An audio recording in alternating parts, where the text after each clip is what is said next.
Hello everyone! In this video, we'll be going over the Wordly Wise Book 4, Lesson 7 words. You can follow along at home using your book. Let's get started! Our first word is alter. Alter is a verb, and alter means to change in some way, to make or become different. So anytime that you are changing something so it is a little different or completely different, you can use this action word alter to talk about doing that. The example sentence says, "Let's alter our uniforms so they will fit better." So we often use this word whenever there is some kind of clothing that doesn't fit correctly. Like in this first picture here, the dress is too big for this woman, so it got altered, and afterwards it fit her much better. And we can also use this word for example, if we want to change a recipe. So I could say, I altered the recipe to make it less spicy, so I changed it a little bit. This word can also become a noun, and it changes to alteration. An alteration is a change. The example says, "Please don't make any alterations to my part of the project." So here the word just means any changes. Please don't make any changes to my part. Please don't make any alterations. I could also say something like, "The teacher made an alteration to the schedule."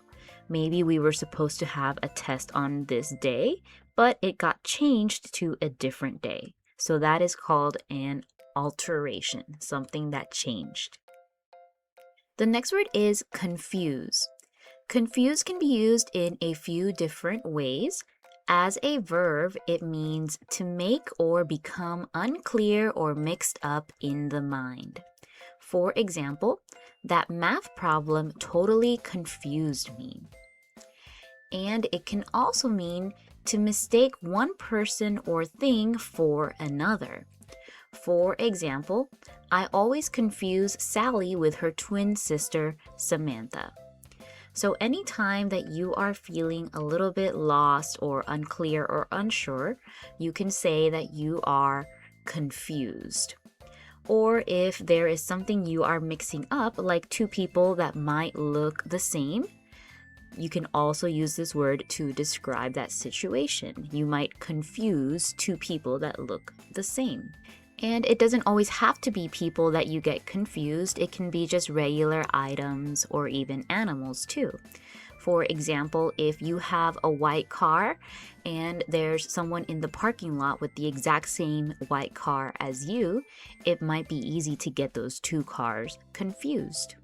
We can also use this word as an adjective, and it changes to confusing. Something confusing is hard to follow or understand. It is unclear. So it's not an action anymore. Now it's an adjective that is describing something. The example says, "The play was confusing at first, but I began to understand it in the second act." So when I use confusing, I'm talking about a thing, like in this sentence, the thing that is confusing was the play. I could say something like, "I think math is the most confusing subject. I think that it is hard to follow or understand." And we can also use this word as a noun, and it changes to confusion. Confusion is a state of disorder. It's like the feeling or situation of being mixed up. The example says, "After the playoff game, the dressing room was total confusion." So you can imagine it kind of like this. If there's a classroom where all of the children are talking or running around or playing at the same time, that can be described as a state of disorder. Or maybe if everyone is talking at the same time, I could say something like, "There was confusion when everyone talked at the same time." Or just like in this sentence here, "There was confusion in the locker room after the game." Maybe the players were really excited if they won, so they were going a little bit wild, or maybe they lost and they were confused and upset, and that can also cause confusion. The next word is distribute. Distribute is a verb and it means to give out, to divide among several or many. For example, DeRay distributed programs before the concert. So when you are distributing something, you are passing it out or giving it to usually more than one person. So I could say, like in this picture here, the teacher distributed the worksheets to the students. So the teacher passed them out or divided them up amongst all of the students in the class. I could also say volunteers distributed food after the storm. They passed out the food among all of the people that needed help. And distribute can also mean to be spread over. For example, small parks are distributed around our neighborhood. So everything is not just in one spot, it is spread out around an area. In this picture here, if all of these red circles are parks, you can see how they're not all in one area, they're kind of spread out over the whole neighborhood. So I can say they are distributed around our neighborhood. The same thing is true about this picture here. This is a picture of a playground, and I can say, for example, there are slides spread out around the playground, or even sandboxes or trees are distributed around the playground.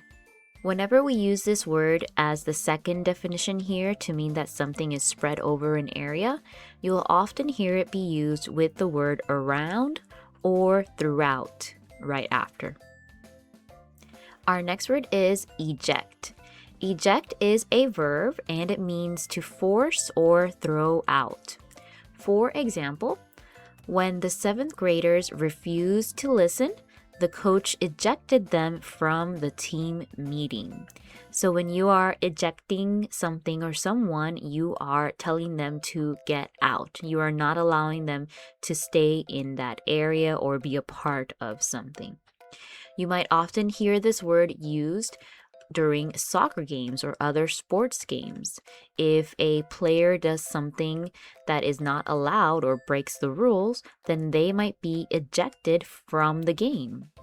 Or here in this picture, some airplanes, usually the ones that are used by the military, are able to eject the pilot's seat in case there is a problem with the airplane.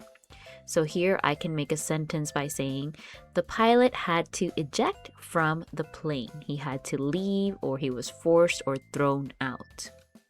I could also say here, this is a parking machine. So I could say the machine ejected the ticket after printing it. So that makes the ticket inside and then it comes out or it's forced out. So we can use this verb ejected to explain that action. The next word is embrace. Embrace can be used as a verb and it means to hold closely in one's arms, to hug. For example, my parents embraced me when I got home from school. So anytime that you are hugging someone or getting a hug, a better word that you could use is this word embrace, and it means the same thing as hugging. So your parents might embrace you, you might embrace your grandmother or a friend. And we can also use this word embrace as a way of saying to take up seriously. So it is when an idea is accepted or supported by someone. For example, we embraced the idea of smaller classes, but lacked the teachers to carry it out. So there is a school who really wants to accept the idea of having smaller classes, so less students in one classroom. Unfortunately, they didn't have enough teachers to be able to do that, but they accepted that idea. They seriously wanted to do it. Another example could be here. our school embraced the idea of recycling. So they accepted this idea, they set up a recycling station. They were very serious about this idea. So whenever you accept something or approve it or really want to follow it or do it, you can use this word embrace to explain that you are going to follow through or accept it. And we can also use embrace as a noun to also mean a hug. For example, at the end of the movie, the hero and the heroine were locked in an embrace. So it still means a hug. They were in a hug, but it's not the action anymore. It is now a noun. Here we are talking about the hug. The hug is a thing here, whereas here the hug is the action. The next word is equip. Equip can be used as a verb, and equip means to provide with what is needed. For example, all new cars now come equipped with airbags. So they come with these airbags like this one here, so that if there's an accident, then you will hit the airbag instead of hitting some harder part of the car. So it comes with it. You don't have to buy it separately anymore. So when something is equipped, it means you're getting the tools or the supplies that you need. Another example here could be the classroom was equipped with new computers. So all of these new computers came with the classroom. You don't need to bring your own computer. It's already there for you. The supplies are provided. And we can also change this word into a noun, and it changes into equipment. And equipment is the things that are needed for some activity. For example, Sarah bought all of her camping equipment at yard sales. So things that are needed for something are equipment, just like a firefighter would need all of this equipment before going into a fire. And I can make a sentence by saying something like, the firefighters checked their equipment before leaving. Or here, just like in the example sentence, I could say, she packed her hiking equipment for the trip. So here's all the equipment that she will need if she goes hiking. The next word is flexible. Flexible is an adjective, and it means able to bend easily. For example, dancers and gymnasts have very flexible bodies. So anything that is flexible can bend very easily. It can be an item like a rubber ruler here. I can say the rubber ruler was flexible and could bend without breaking, just like this. Or we can use flexible to talk about the way people move. I can say yoga can help your body become more flexible. We can also use flexible to mean able to adjust to new or different situations. The example says, Antonio is so flexible, he can get along with anyone. So the person in this sentence, Antonio, is someone that can adjust to new situations easily. He doesn't have a problem being put in a new area with people he doesn't know. He's very flexible. So because of that trait, he can get along with anyone. He can make friends with anyone. The most common way of using this word is to talk about a schedule. People might say, my schedule is flexible, so I can meet after lunch.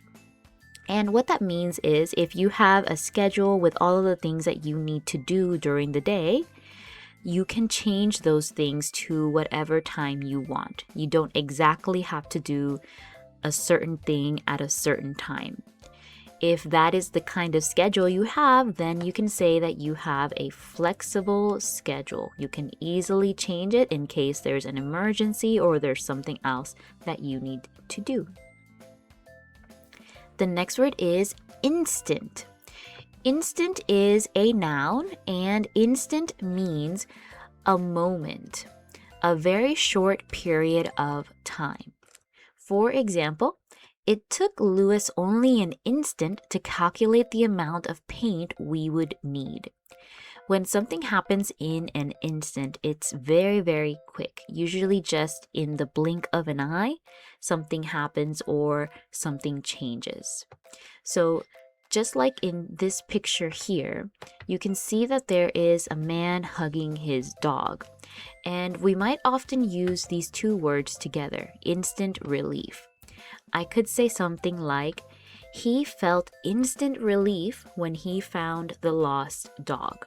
So right away, as soon as he found his lost dog, all of the fear that he felt went away and he just felt relief. So he felt okay in just 1 second. That's instant relief. Or like in this video here, you can see the cat jumped up and turned off the light. So I can say the light turned off in an instant. It happened so quick, in just one blink of an eye maybe.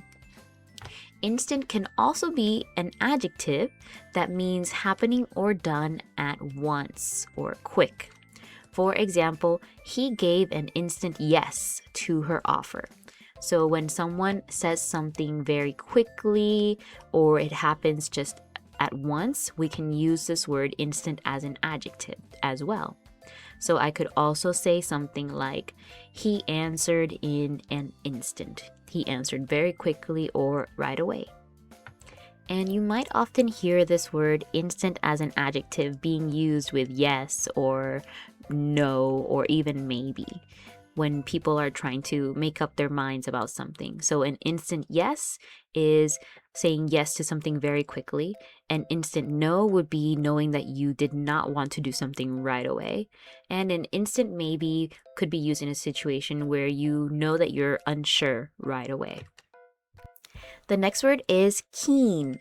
Keen is an adjective, and keen can have a few different meanings. The first one is having a sharp edge. For example, the keen blade of the knife sliced through the loaf of bread with ease.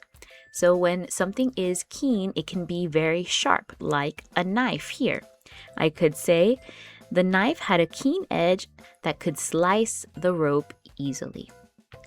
Or keen can also be showing a strong interest or eager.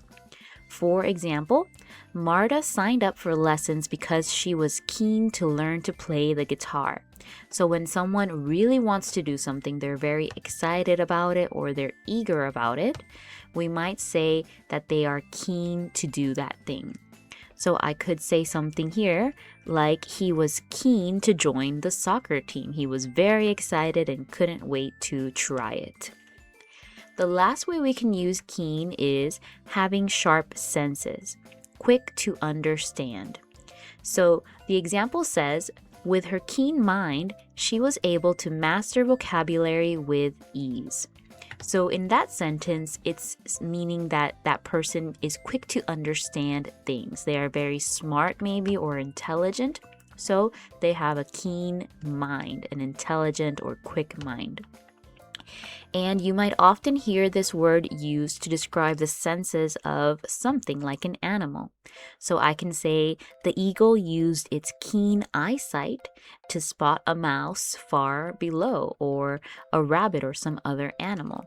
They have very, very sharp or good vision. So I can describe it as being keen. I could say the same thing about a dog. I can say my dog has keen hearing and barks at quiet sounds, so he can hear very, very well. So again, keen can mean that something is very sharp, that you are very interested in something, or that you are quick to notice something or quick to understand things. The next word is limp. Limp can be used as a verb to mean to walk in an uneven way. For example, I limped for 2 weeks after I fell on the ice. So usually people might limp because they are injured in some way, or because maybe they are a little bit older and their body might hurt. So they might walk in this uneven kind of way, just like in this video. That is called a limp. We can use it as a verb, so we can say someone limped, or we can use it as a noun. The meaning is the same, it's still an uneven or lopsided walk, but the way we use it is different because it's not the action anymore. So I can say the dog had a funny limp as it walked up to the house. So now in the sentence, limp is the noun, not the action. And I could always turn it into an action instead. I can say the dog limped into the house, and now that one is a verb. So be careful when you're using it. If you want to use it as a verb or as a noun, it is a little bit different in the sentence. And limp can also be an adjective, and it can mean not stiff or firm. For example, his handshake was as limp as a wet rag. So since it's something that's not firm, you can think of it as being weak or not very strong. So if someone has a limp handshake, it might feel like you're not really shaking someone's hand because there's no strength to it, it's not hard, it's just very weak. So it might be something like giving a handshake to a fish, for example, instead of a hand. Or we often use this word to talk about flowers or plants. Here, there's this sunflower that started to limp. It started to lose its strength. It's not stiff or firm anymore. It doesn't stand up anymore. So we can describe it as being limp. It's a limp sunflower. The next word is scurry. Scurry is a verb, and it means to move quickly with rapid little steps. For example, the squirrel scurried up the tree as we approached. We will often use this word for small animals because they tend to move quickly with little tiny steps. So just like in this video here, you can see the squirrel is kind of scurrying around the tree as the dog is trying to catch it. Or in this video here, you can see the hedgehog is scurrying across the courtyard. It's moving in very, very rapid steps. You can barely see its feet move because it's moving so quickly. So this kind of movement can be described as scurry. And in this picture here too, I can say the crabs scurried across the sand. They also tend to walk in very rapid motions with little steps. It doesn't only have to be used for animals. I could also make a sentence like, the children scurried inside when it started to rain. So if children were playing outside and it suddenly started to rain, they might start to move quickly with little tiny steps to get inside. So that can also be described as scurry. The next word is seize. Seize can be used as a verb, and it means to grasp suddenly, to grab hold of. So you're holding on to something suddenly, or you're taking something by force is the second definition of seize. The first example says, he seized my hand and begged me not to go. So here, someone is grasping on to your hand. They're not letting you go. When that action happens, you can say that someone seized your hand. Or here in this picture, I can say the dog seized the toy in its mouth. It grabbed it suddenly, and it probably didn't let it go.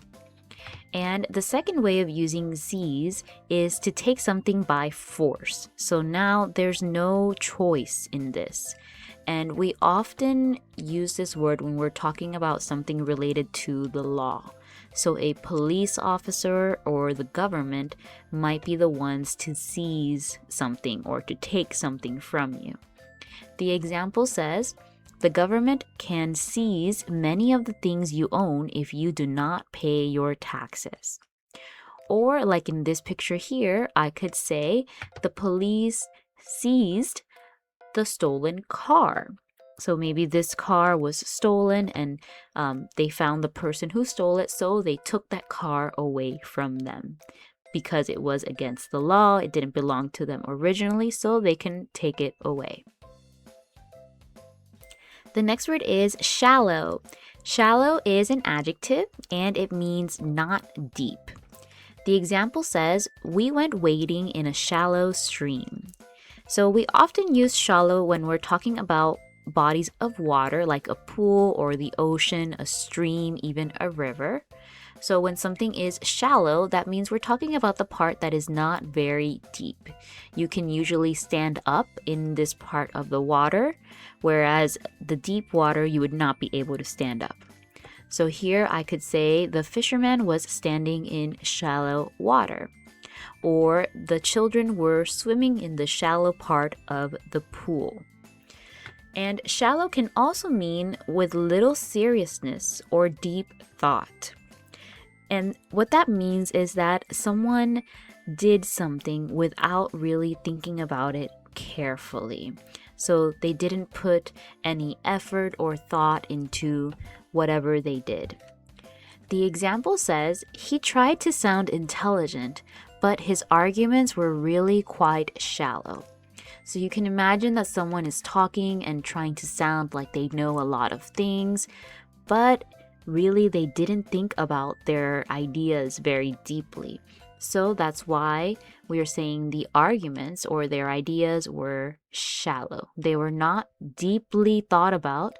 They just thought about them very quickly, and so for that reason, they're not very good. I can also say something like, the movie had a shallow story with no real meaning.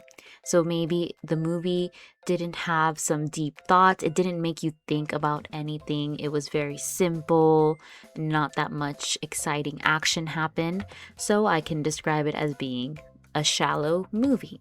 So anytime that someone didn't think carefully about what they said, or something was not made with a lot of effort, or something is not deep, we can use this word shallow to talk about it.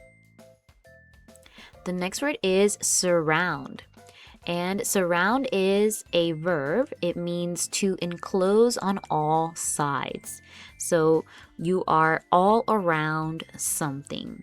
For example, the garden was surrounded by a high fence. Just like in this picture here, there's the garden, and then all around the garden, there is a fence. So it is surrounded by the fence. Or like in this picture here, I can say the children surrounded the birthday girl when they were singing happy birthday. So they are all around her as it was time to sing happy birthday. So we can use this word surround to talk about that action. And this word can also be used as a noun, but it changes to surroundings. And now it means the things or conditions around a person or place. For example, the park's peaceful surroundings made it a perfect place to relax. So surroundings are just everything that is around you. And this word is most often used in a plural way. So we're not just talking about one thing that is around you, but all of the things that are around you. So if you're in a forest, it could be the trees, any rivers or streams. If you're in a city, it could be the tall buildings, the cars, the shops. So everything around you is your surroundings. And it can also be a condition. So that could mean something like new surroundings, new things that are around you. You can have conditions that are clean or quiet or calm. So I could say something like the hospital's surroundings were clean. Or conditions could be something like cold, dark, and scary. So I could say the campsite's surroundings were a little scary at night. Or even other conditions like bright or cheerful. For example, the classroom's surroundings were bright and cheerful. So again, surrounding can be a verb where something is all around something. Like here, water surrounds the castle. It's all around it. Or it can be things or conditions around a person or place. So all of the things that are around you. The final word is victim. Victim is a noun, and a victim is one who is hurt or killed, or one who suffers. So, a victim is someone who is hurt, treated unfairly, or suffering because of something bad. We often use this word to talk about people who are hurt by an accident or a crime, maybe bullying, or some kind of disaster. The example says the scoundrel denied that he had cheated his victims of their life savings. So, we learned previously a scoundrel can be someone like a thief. It's not a good person. So, just like in this picture, maybe the scoundrel tricked some people into giving him money and he stole all of that money. So, the people who were tricked are called the victims. And another example here could be the firefighter helped the victim of the accident. So this person is the one who suffered because of the accident, so she is the victim. I could also say the military helped the flood victims escape the village. So maybe they were trapped here because of the flood, so they are the victims. They were the ones that were affected by some kind of disaster. And that's all for this video. We went over the Wordly Wise Lesson 7 words. Thank you so much for listening, and I'll see you next time. Bye!